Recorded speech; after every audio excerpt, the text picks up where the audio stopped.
2014년 4월 다이버로서 자원봉사 활동을 위해 팽목항에 오게 된 홍가혜는 2014년 4월 18일 오전 6시 17분쯤부터 6시 29분까지 약 12분 동안 전남 진도군에 위치한 팽목항 선착장에서 MBN과 세월호 구조 작업에 관해 인터뷰를 했다. 해경인지 정부 측인지 민간 잠수사들의 구조를 맡고 있다. 해경에서 현장 출동한 민간 잠수사에게 대충 시간만 때우고 돌아가라, 자식의 생존 여부를 묻는 실종자 가족 대표에게 구조대원이라는 놈이 여기는 희망도 기적도 없다라고 말했다고 현장의 상황을 전하게 되면서 언론 보도는 대대적인 잠수 활동이 이루어지고 있다고 보도되는데 현장 상황은 다르다. 언론에 발표한 대로 민관군 협력해서 빨리 구조를 하자라는 발언을 MBN 생방송 인터뷰에서 말하였다.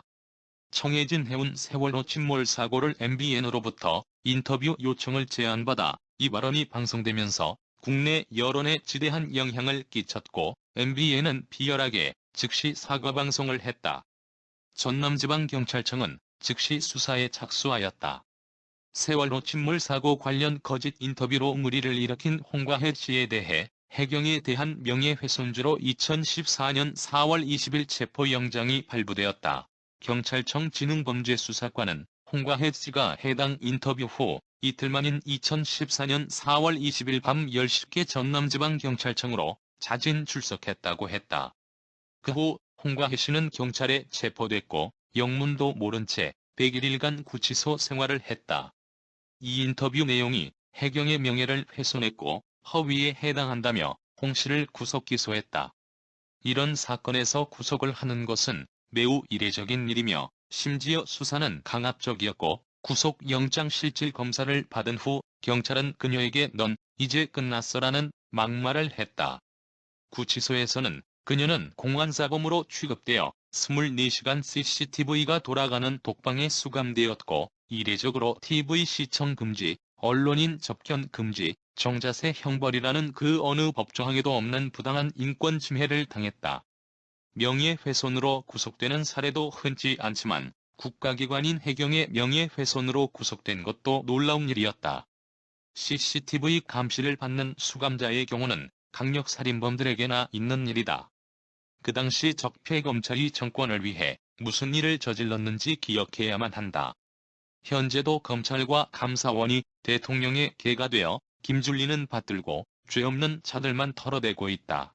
이러한 배경에는 박근혜 정권과 황교안 검찰이 세월호의 구조를 하지 않고 방치한 진실을 숨기기 위한 불법 조치였으며 디지털 조선을 이용하여 그녀를 둘러싼 거짓 뉴스를 단기간에 각각 27건과 4건씩 모두 31건을 집중 보도하게 했다.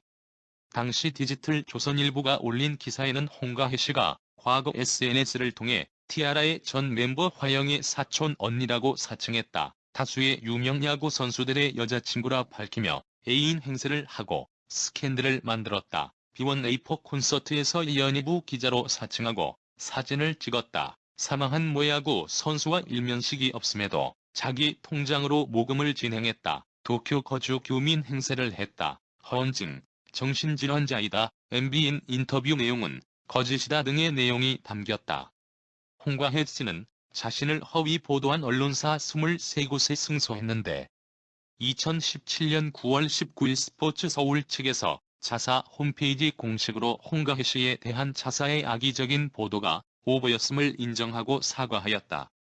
1251일 만이었고 2018년 6월 21일 명예훼손 민사소송과 관련해 스포츠월드와 세계일보에게 500만 원씩 배상하라는 판결이 나왔다.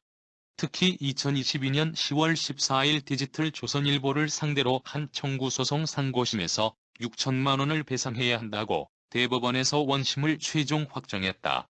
일반인의 언론사 상대 최고 손해배상이라는 결과를 냈다. 세월호 침몰 사고 홍가혜 경찰 출두 소식에 네티즌들은 세월호 침몰 사고 홍가혜 경찰 출두 철저히 조사해야 할 듯, 세월호 침몰 사고 홍가혜 경찰 출두 국민을 상대로 거짓말을 하다니, 세월호 침몰 사고 홍가혜 경찰 출두 가족들에게 상처 주지 마세요 등의 반응을 보였다.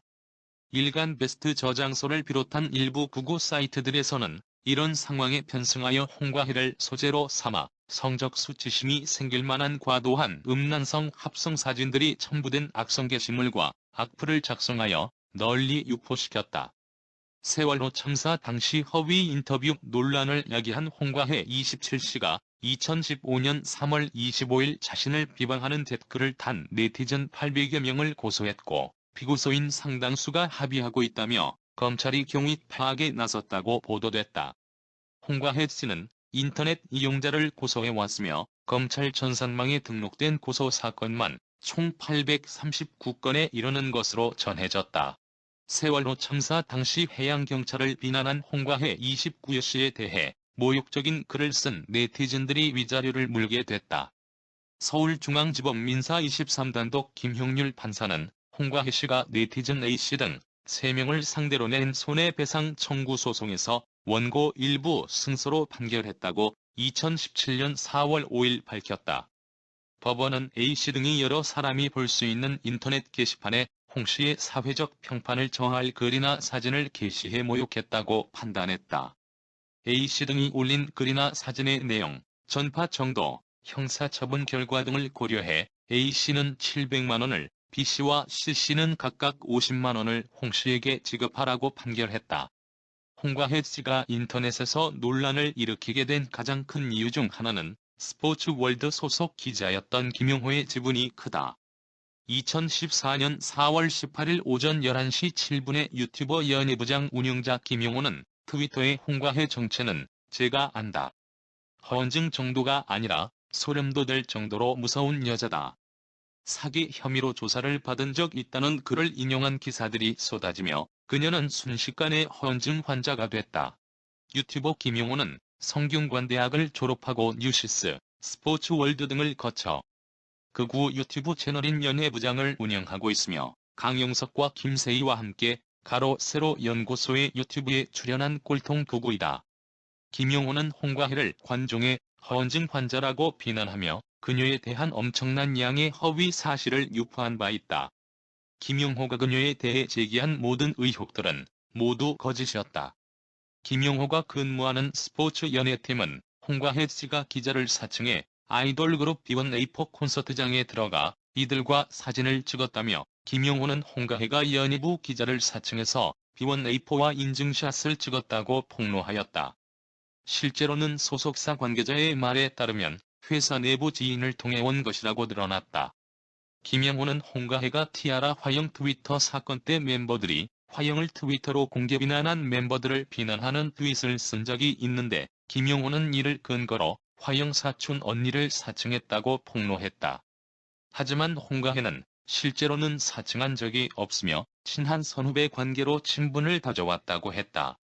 김용호는 일본서 밑바닥 생활을 하며 10억대 사기 혐의로 경찰 조사도 받았다고 폭로했다. 그러나 10억대의 사기 혐의는 경찰 조사 무혐의로 끝난 사건이었다. 김용호는 야구 선수 지읒 씨의 애인을 사칭했다. 홍과혜 씨는 진도에서 또 거짓말을 했다고 지속적으로 폭로했다. 그러나 야구 선수 지읒 씨와의 관계는 사칭이 아니라 실제로 애인 관계였다는 증언이 복수의 취재 결과 확인되었다. 야구 선수 전 여친 과거 사진뿐이 한겨레는 야구 선수 지읒 씨의 측근으로부터 지읒 씨가 홍과혜와 애인 사이였던 것은 맞다는 증언을 했다. 김용호는 동일본 대지진 당시 도쿄 교민 행세를 하며 인터뷰를 했다고 폭로했다. 실제 당시 취재한 기자의 증언에 따르면 방송에 나오려고 교민 행세하며 나선 게 아니라 오히려 기자 측에서 먼저 말을 걸었다고 했다. 김용호는 세월호 참사 당시에는 민간 잠수부 사층에서 거짓 인터뷰를 한다며 허언증 환자라고 비난했다. 정작 유가족 등 실제 관계자는 홍과혜가 한 말이 대부분 사실이라고 하였다. 김용호는 홍과혜가 영화배우를 하고 싶다고 하고 시나리오도 받았다고 하며 이후 진도에 찾아갔는데 진도는 당시 세월호 참사가 터진 장소다. 이게 순수한 의도라며 트윗을 작성했다. 시간이 지난 후 변호사가 김용호에게 그 정보의 출처가 누구냐고 묻자 어떤 여배우라고 밝혔는데 이후 시나리오를 받은 적이 없다는 변호사의 말에 그 여배우가 누구냐고 한 번 더 묻자 누군지 밝힐 수 없다며 대답을 회피했다. 이게 다가 아니다.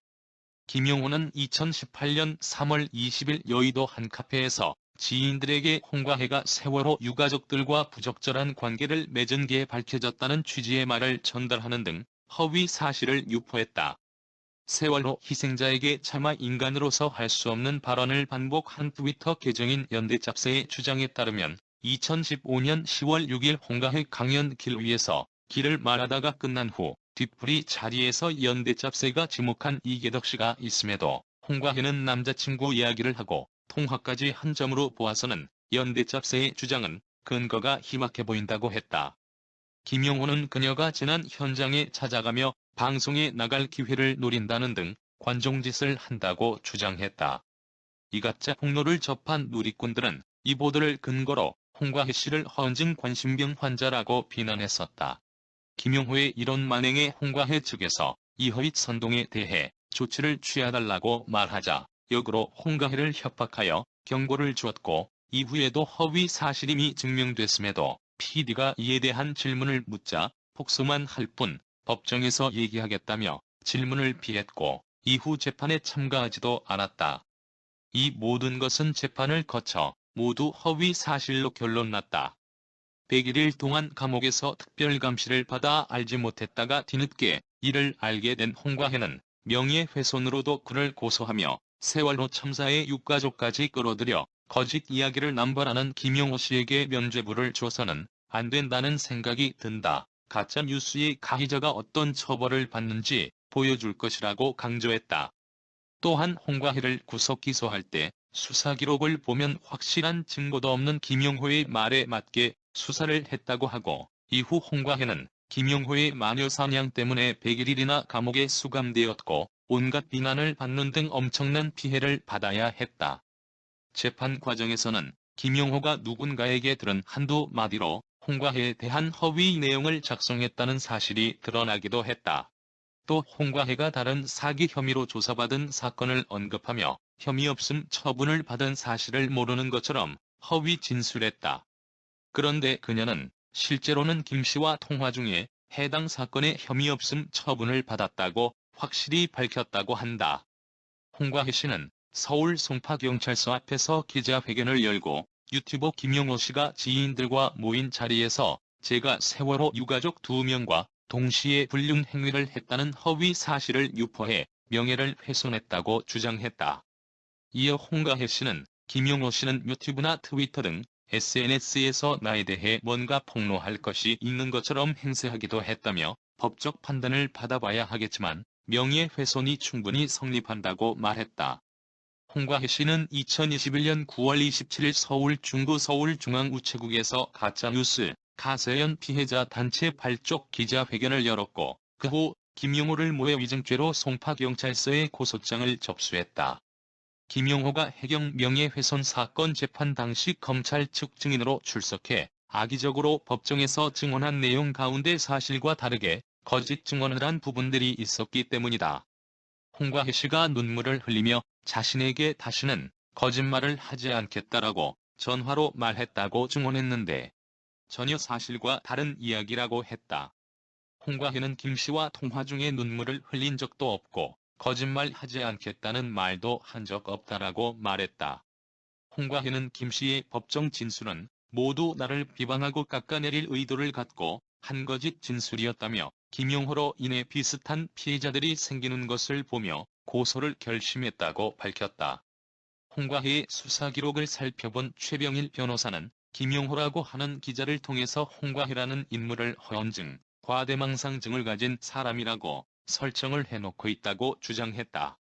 법원 측은 홍과혜가 언론 보도 또는 트위터 글에 실린 허위 사실로 인해 심각한 정신적 고통을 받았다며 김용호의 유죄를 인정했다.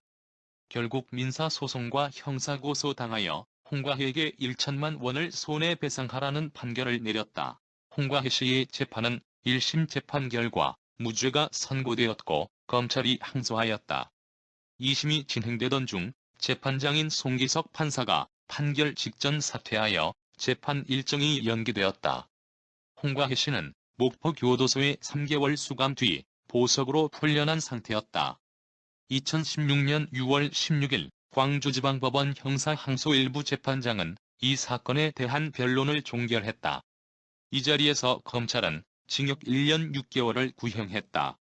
항소심 선고는 2016년 8월 18일 광주지법 301호 법정에서 할 예정이었으나 2016년 9월 1일로 연기되었다. 2016년 9월 1일 항소심에서도 과장과 일부 허위가 있었지만 비난 의도가 없다는 이유로 무죄가 선고되었다. 결국 1년 5개월간이나 2심 재판을 받아야 했으나 검찰이 2심 재판에도 불복, 대법원에 상고하였다. 그러나 대법원은 2018년 11월 29일 변론 없이 상고를 기각하면서 최종적으로 대법원 무죄 판결을 내렸다. 2021년 9월 가짜뉴스 피해자 연대를 만들겠다고 밝혔고, 이날 홍가혜 씨는 가짜뉴스 피해자들을 위한 구제를 못 박은 홍가혜법에 법제화도 호소했다. 2021년 11월 정식으로 가짜뉴스 피해자 연대 대표가 되었고, 해경 명예훼손과 관련한 재판 당시 김용호 씨가 검찰 측 증인으로 나와 나에 대해 모해위증을 했다라고 다시 한 번 더 모해위증과 명예훼손죄로 고소했다. 김용호가 법정에서 증언한 내용이 모두 그녀를 비방하고 깎아내릴 의도를 갖고 한 거짓 진술이었으며 2018년 3월 20일 여의도 한 카페에서 지인들에게 홍가혜가 세월호 유가족들과 부적절한 관계를 맺은 게 밝혀졌다는 취지의 말을 전달하는 등 또 다른 허위 사실을 유포했던 것을 뒤늦게 알게 되었기 때문이다. 김용호로 인해 비슷한 피해자들이 생기는 것을 보며 고소를 결심했다고 밝혔다. 그러면서 세월호 참사의 유가족까지 끌어들여 거짓 이야기를 남발하는 김용호 씨에게 면죄부를 줘서는 안 된다는 생각이 든다. 가짜 뉴스의 가해자가 어떤 처벌을 받는지 보여줄 것이라고 강조했다. 현재 홍가혜는 제주도에 정착해 그림을 그리며 살고 있다. 2017년 12월 첫 개인전을 열었다. 홍가혜는 2017년 3월 31일 자신의 페이스북에 당연한 박근혜 구속 소식만큼 제 인생에 있어서 설마 했던 일이 생겼다. 라며 저 2017년 5월 27일 결혼한다고 밝혔다. 2018년 가을 그녀를 주인공으로 한 독립 다큐멘터리 가해가 개봉되었다. 홍가혜 씨는 요리 연구가, 사업가, 화가, 일본어 번역가, 가짜뉴스 피해자 연대 대표 NGO 단체, 유튜버, 기자이다. 이 영상을 준비하면서 자꾸 윤석열과 김건희가 떠오른다. 현재 우리나라 정국은 윤석열이 사기꾼의 극치 김건희와 최은순은 수사하지 않고 죄 없는 이재명만 털어대는 꼴이 홍가혜 씨 사건과 정경심 교수 사태와 닮아있다. 나중에 어떤 형벌을 받으려고 앞뒤 가리지 않고 바이든을 날리면으로 거짓으로 국민을 속이고 입만 열면 거짓말만 하는 윤석열 정권은 입술에 침이라도 바르면서 거짓말을 해라. 국민은 개돼지가 아니고 모든 것을 알고 있다. 기껏 5년짜리가 세금이나 축내고 민생은 쳐다보지도 않는 윤석열 정권과 국힘당은 폭망이 답이다. 세월호가 목포신항에 도착해 마지막 항해를 마무리한 가운데 세월호 참사 당시 언론 인터뷰로 곤혹을 치렀던 홍가혜가 결혼 소식을 알렸다. 현재 이혼 상태에서 혼자서 예쁜 딸 민채를 키우며 살아가고 있다. 가진 고난을 겪었으면서도 씩씩하게 적폐와의 전쟁에서 승리한 것을 축하하며 계속 가짜뉴스와 싸워나가는 홍가혜 씨에게 찬사하며 계속 전쟁에서 승리하길 기대하며 고맙게 생각합니다. 시청하여 주셔서 감사합니다. 구독은 사랑입니다. 마음에 드셨다면 구독을 꼭 눌러주세요. 행복한 하루 되세요.